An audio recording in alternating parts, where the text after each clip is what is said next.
राधिका, अगं त्या शेजारच्या सोसायटीला साठे आहेत ना, त्यांची तिळगुळाची ऑर्डर आली आहे. चल तयारीला लागूया. हो का नानीजी?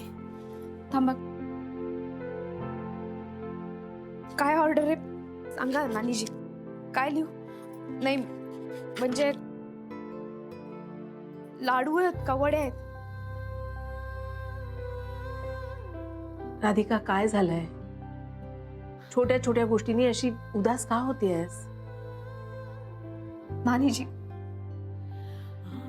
मला काही जमून नाही राहिलं. मी असं करते, मी वापस चालली जाते नागपूरला सासूबाईंकडे. मी त्यांना सांगते का मी हारले म्हणून. अगं बाई, हो का? चल चल चल, आत्ता फोन करूया आणि सांगूया त्यांना राधिका हरली, परत येते नागपूरला. का असं करूया, आधी गुरुनाथ आणि शनायाकडे जाऊया आणि त्यांनाच सांगूया की आमची राधिका हरली बरं का, तुम्ही जिंकलात.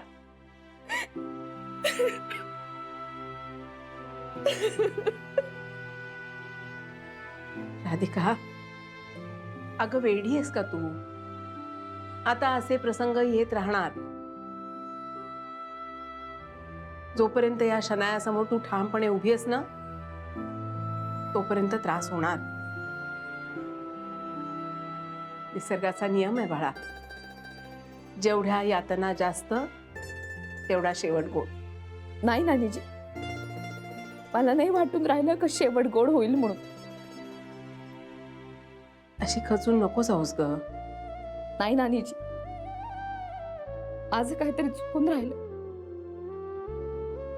मी जेवढी शन्याला यांच्यापासून दूर लोटायचा प्रयत्न करून राहिले ना, तेवढी मीच यांच्यापासून दूर चालली. मी आता खूप बोलले का यांना? अजिबात नाही. तू जे बोललीस, जसं बोललीस ते अगदी बरोबर होतं. हा, गुरुनाथच्या अपेक्षेबाहेरचं होतं, त्यामुळे त्याचा पुरुषी अहंकार दुखावला गेलाय, दुसरं काही नाही.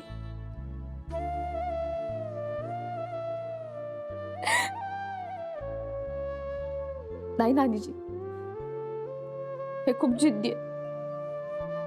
मी चांगली ओळखते ना यांना.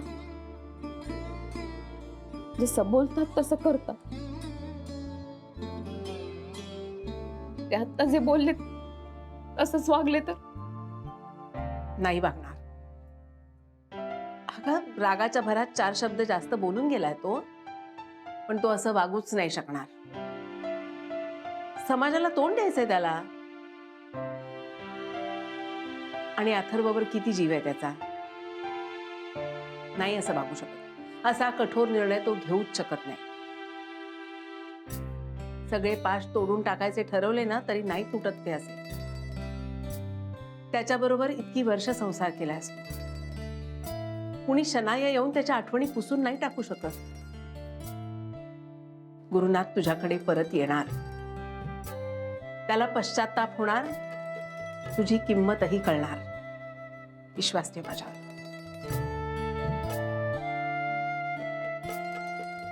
फक्त शांत राहा. अशा कठीण प्रसंगात संयमच कामाला येतो. शाणी पोर माझी.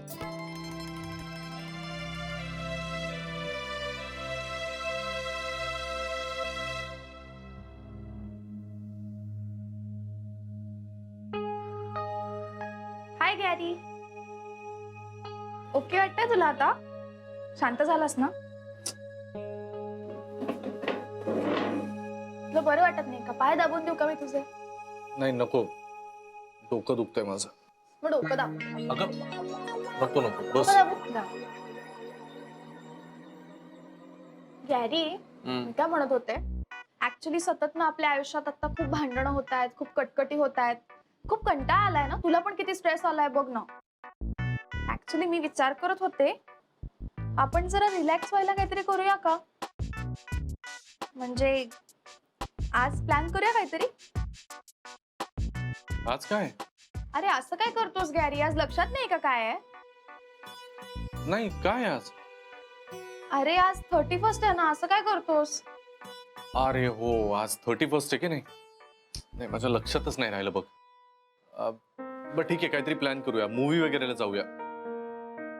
अगं नाही, पण आज खूप गर्दी असेल सगळीकडे.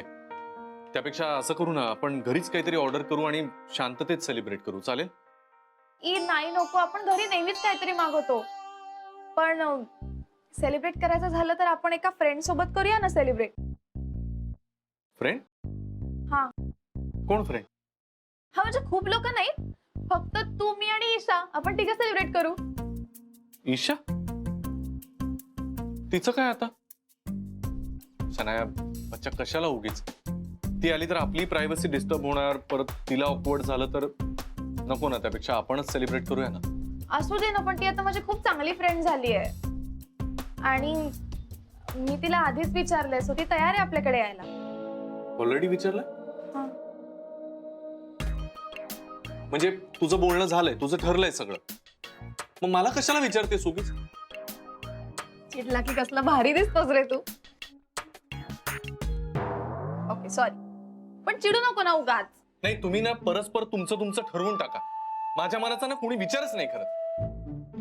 राधिका सोबत मला कम्पेअर करायचं नाही हा. ती वाटेल तशी वागते आणि त्याचा त्रास मलाही होतो. अरे पण मधल्या मध्ये मी सफर होतोय ना शनाया.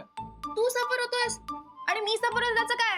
रूढ ती माझं केवढा इन्सल्ट करते सगळ्यांसमोर, किती बोलते मला. बरं रंग माझ्या तोंडाला फासला गेला होता, घर मला सोडावं लागलं, नोकरी माझी गेली. बरं पेपर मध्ये फोटो कोणाचा आला तर माझा झाला होता. त्या सगळ्यात मी तुला म्हणते की वर्ष एवढं खराब गेलं तर पण एक दिवस जरा सेलिब्रेट करू, तुला तेही करायचं नाहीये. काय चाललंय तुझं यार? नाही. ओके ओके, काम डाऊन बच्चा. नो यू काम डाऊन. शांत हो. ओके, मग करूया सेलिब्रेट.